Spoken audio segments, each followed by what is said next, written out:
What you're about to hear doesn't exist in the polished reports or the classroom versions of military history. It comes from field notes, declassified fragments, and the confessions of men who spent entire nights staring into a darkness that felt alive.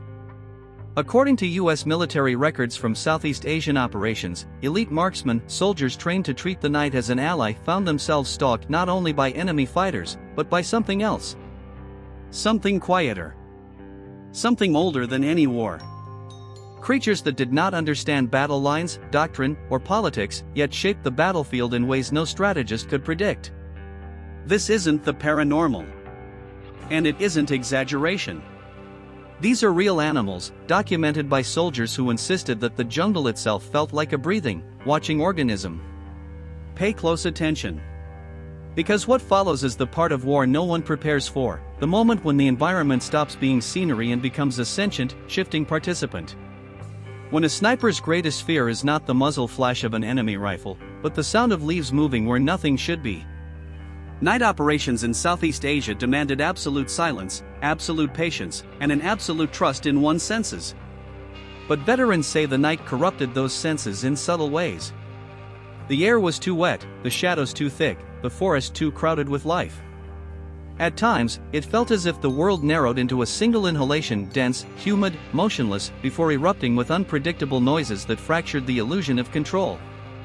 Men who could stay calm under artillery fire found themselves unsettled by the soft flutter of wings, or the slow crack of a branch bending under something unseen. This is the side of war few are willing to discuss, not the violence, but the uncertainty.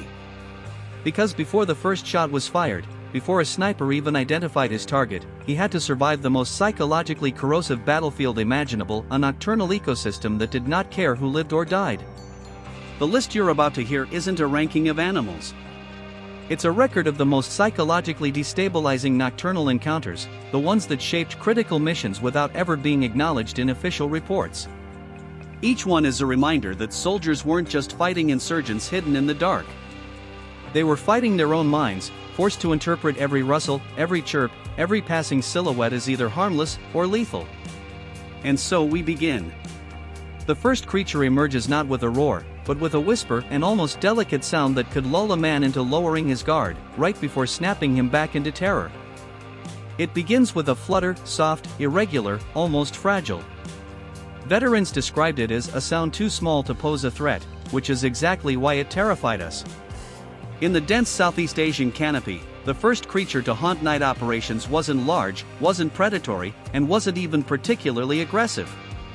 Yet its presence became a psychological weapon none of the manuals predicted: the giant fruit bat, with wings wide enough to graze low branches and a flight pattern erratic enough to mimic the approach of a stealthy enemy.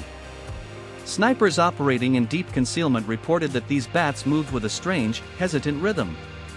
Their wings didn't slice the air, they dragged through it, producing a muffled turbulence that echoed like footsteps in the underbrush.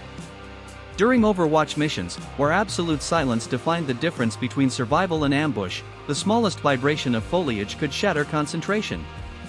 And these bats created dozens of such vibrations each night. Silent. Sudden. Inexplicable. A reminder that the forest was alive in ways that no intelligence briefing could properly articulate. One veteran recalled lying prone in the mud for nearly 6 hours, his scope fixed on a narrow valley trail known for enemy movement. His breathing steady. His heartbeat controlled. His mind anchored to the mechanical rituals of marksmanship. But then, that sound. A low, dragging flutter just above his position. He froze. The forest froze with him. There was no way to distinguish the creature from a human silhouette shifting in the dark. When the bat finally dipped low enough to scrape its wing against a cluster of leaves, he nearly fired. A single, wasted shot would have compromised the entire mission. He later confessed that it wasn't fear of the animal that rattled him, it was the loss of certainty. That was the true power of these nocturnal intruders. They forced soldiers to question their instincts. They blurred the boundary between natural movement and enemy advance. Every rustle became a threat. Every shadow doubled itself. The jungle didn't need to attack, it only needed to confuse. Technically, the danger was minimal. These bats weren't known for attacking humans, and their size, though impressive, posed no physical harm. But at night, under stress, perception magnifies. A creature with a 3-foot wingspan suddenly feels enormous. Its slow, deliberate wing beats become ominous. In psychological terms, this is called pattern corruption, when an environment introduces signals so unpredictable that the brain begins inventing threats to fill in the gaps. For snipers, whose survival depends on flawless sensory interpretation, pattern corruption is as dangerous as any rifle aimed in their direction. The sensory details of the encounter lingered long after the mission ended, the thick moisture clinging to uniforms, the metallic taste of fear rising in the back of the throat, the way the bat's silhouette smeared itself across the treetops like a living stain. But the impact went deeper. Soldiers reported increased hypervigilance, micro-mistakes in identification, and an emotional fatigue that felt heavier than their equipment. Night after night, the same winged phantom returned, not because it sought conflict, but because the jungle was its home, and humans were merely passing through. What made the creature so psychologically destabilizing wasn't its presence, but its unpredictability. It didn't follow patterns. It didn't warn. It simply appeared and vanished, over and over, teaching soldiers a painful truth: in the jungle, not every threat has intent, and that makes it no less terrifying. And this was only the beginning. The next creature didn't glide overhead. It moved on the forest floor, silent, precise, almost invisible, turning each step into a test of composure. The second creature didn't warn with wings or sound. It didn't move through the upper canopy or broadcast its presence with erratic motion. It lived where the earth was soft, where fallen leaves layered themselves into muffled carpets, where every footprint disappeared within minutes. And unlike the bat, this one posed a real physical danger, yet its true power was psychological. According to operational logs and veteran testimonies, the pit viper, coiled in silence at the forest floor, became one of the most feared nocturnal presences during sniper missions. It wasn't the venom alone, though that venom was potent enough to shut down a man's body in hours. It wasn't the camouflage, though the snakes vanished into the forest debris with nightmarish precision. What unsettled soldiers most was how these creatures erased the line between stillness and threat. A soldier could lie prone for an entire night, perfectly motionless, only to discover at dawn that a viper had been resting inches from his arm. Some learned this after the fact, others learned by the sudden, unmistakable pressure of fangs breaking skin. One veteran described watching the darkness breathe slow expansions and contractions of shadow, barely perceptible, until one of those breaths detached itself from the background and slid toward his position. He recalled the moment with a detail that felt surgical: the faint drag of scales across a wet leaf, the soft clicking of its tongue sampling the air, the way every muscle in his back tightened into a single knot of dread. He couldn't move. Any flinch, any rustle, any rapid exhalation could reveal his position to both the snake and the enemy fighters patrolling less than 40 meters away. That night, he said, time didn't pass, it accumulated. The minutes pressed down on his chest like weight. The humidity felt thicker. His heart beat louder. Each moment stretched into a wire pulled to the breaking point. When the viper finally changed direction and slid into the underbrush, he didn't feel relief. He felt something closer to hollowness, a reminder that at any moment, without warning, the jungle could simply decide to remove him from the equation. The technical threat was real. Pit vipers strike fast, almost faster than perception. Their heat-sensing pits allow them to detect even the shallow breathing of a camouflaged soldier. In night conditions, this gave the snake a predatory advantage that human senses couldn't match. But beyond the physical danger, the true psychological toll came from proximity without awareness. The idea that an unseen, silent creature could share your hiding spot, for minutes, hours, without your knowledge. It fractured trust in the environment, making the ground itself feel treacherous. Soldiers reported changes in behavior after repeated encounters: hesitation before assuming prone positions, compulsive scanning of the forest floor, increased muscle tension that interfered with shooting accuracy. Some developed a quiet dread of night missions, not because of the enemy, but because the earth felt alive in ways their training didn't prepare them for. And worse, the vipers didn't fear gunfire. They didn't retreat from combat noise. They simply existed, indifferent to human presence, perfectly adapted to the darkness. The pit viper taught soldiers a brutal lesson: the silent threats are the ones that take root in the mind. The ones that creep into your awareness not with noise, but with the possibility of undetected danger. A danger lying inches away, sharing your stillness, studying your heat, reminding you that in the jungle, you never truly occupy a space alone. But as terrifying as the vipers were, the next creature operated on an entirely different psychological frequency. It didn't lurk. It didn't hide. It announced itself with a sound so strange, so unpredictable, that veterans said it felt like the jungle was speaking in a voice not meant for human ears. Before the war, many of these men assumed fear came from what could touch you: teeth, claws, venom, bullets. But Southeast Asia had a way of rewriting those assumptions. Some threats didn't need to approach. They didn't need to appear in your peripheral vision or rustle the leaves near your boots. Some creatures attacked the mind from a distance, reshaping the night through sound alone. And among all the nocturnal animals documented by U.S. forces, none manipulated the psychological terrain as effectively as the masked palm civet, a small, elusive mammal whose calls echoed through the darkness like fractured human speech. Unlike the bat or the viper, this creature didn't hide completely. It moved through the mid-canopy in unpredictable zigzags, producing vocalizations that veterans struggled to describe. It wasn't an animal sound, one sniper insisted. It was a voice, broken, strained, like someone whispering through water. The civet's call carried unevenly through the forest, bouncing off wet trunks and moss-covered cliffs, splitting into unnatural harmonics that made it impossible to trace. It could sound 5 meters away, or 50. Directly overhead, or directly behind you. For soldiers lying in overwatch positions, the effect was immediate. The call created a sensation of being watched, not by an enemy, but by something that understood the night better than any human ever could.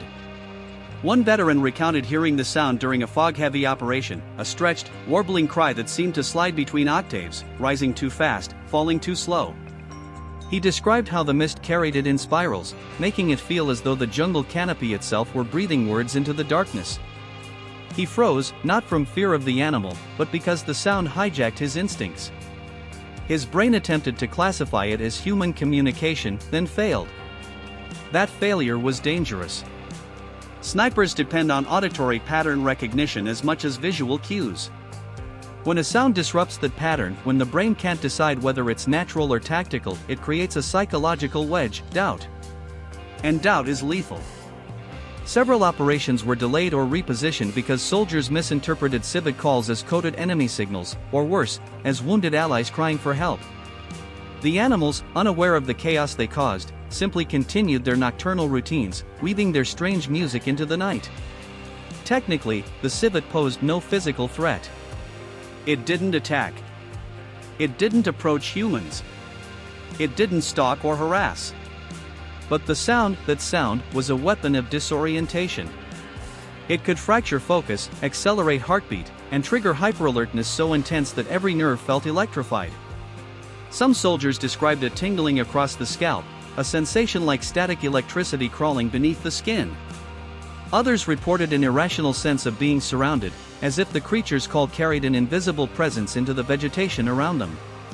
One sniper wrote in his after-action notes that the civet was a reminder that the jungle has languages we were never meant to understand.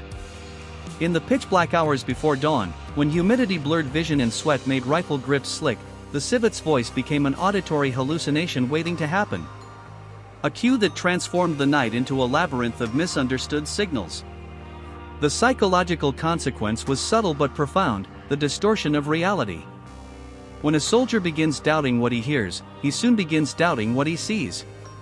And once both senses are compromised, discipline fractures. Veterans reported moments of near panic triggered by sudden silences after the civet's calls, silences so complete they felt engineered, oppressive, deliberate. But the next creature didn't frighten through silence or strange vocalizations. It wasn't distant. It wasn't unpredictable in sound. It was confrontational. Territorial. And for some sniper teams, it became the most dangerous non-human presence in the entire Southeast Asian theater, a creature that forced men to choose between maintaining concealment or surviving the night. By this point in the night, the jungle had already rewritten the limits of human perception. The bats corrupted patterns. The vipers erased safety. The civets fractured reality. But there was one creature soldiers feared in a different way, because unlike the others, this one noticed them. It reacted to them. It made decisions. And in the suffocating dark of Southeast Asia, nothing was more dangerous than an animal that believed its territory had been violated. Veterans referred to it simply as the shadow on the ground.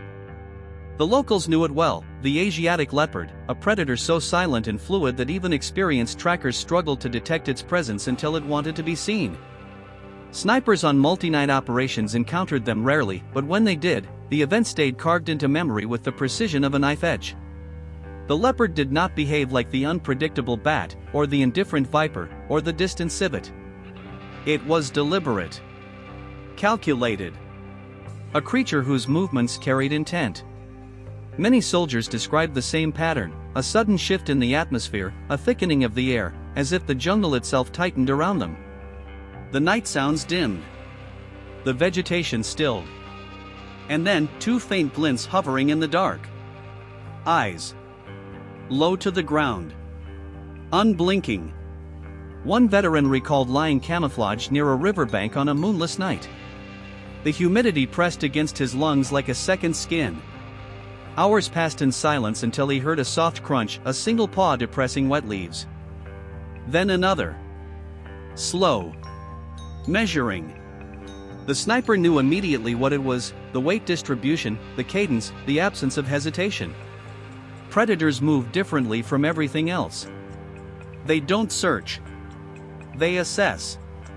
He didn't dare move. Engaging would produce gunfire. Gunfire would expose his position. Exposure meant death at the hands of far more dangerous adversaries. So he lay there, his face inches from the mud, sweat pooling under his collar, while the leopard approached with the quiet certainty of a creature that owned the terrain. The animal circled him once, twice, each step silent enough to blend into the rhythm of his pulse. At one point, he felt hot breath pass over the back of his glove. The leopard was testing him. He later wrote, "It wasn't the fear of being attacked. It was the fear of being irrelevant. The jungle didn't care who I was, what mission I carried, what uniform I wore. To that animal, I was either a threat or prey." Technically, leopards rarely attacked armed soldiers. But the threat was real enough. One misread movement, one instinctive flinch, and the animal could strike with explosive speed. Meanwhile, the sniper would be forced to break concealment, derailing missions, compromising teams, risking lives. The psychological torment came from restraint, the absolute necessity to remain motionless even as a predator evaluated your existence. Some veterans described the encounters as surreal. The jungle seemed to bend around the leopard's presence. Its footsteps were so soft they seemed imagined. Its silhouette dissolved into the blackness only to reappear in a different position, as if stitched into the very fabric of the night. The creature wasn't just part of the environment, it commanded it. And unlike the other animals, the leopard forced soldiers into a position no training simulated: submission. A deliberate, helpless stillness. The acceptance that survival depended not on skill or firepower, but on the animal's mood. For elite marksmen, men conditioned to maintain control at all times, this surrender carved deep psychological scars. Some reported recurring nightmares years later, not of combat, but of glowing eyes drifting toward them through endless darkness. When dawn finally broke after nights like these, it didn't feel like triumph. It felt like relief. The jungle exhaled. The canopy brightened. And for a few fragile seconds, soldiers remembered the world outside the oppressive black. But the truth remained: in Southeast Asia, the night was never empty. It was a living architecture of threats, some human, many not. Creatures that didn't understand war, yet shaped it. Animals that didn't follow strategy, yet influenced decisions. The environment itself became a participant in every mission, testing the limits of discipline, resilience, and sanity. In the end, veterans agreed on one thing: the human enemy was predictable. The jungle was not. And long after the war ended, it was the sounds, the eyes, the gliding shadows, the silent coils on the forest floor, those memories, that haunted them most. The living world had fought beside them, around them, and against them. A reminder that in war, the most relentless adversaries are not always armed. Sometimes, they simply awaken when the sun goes down.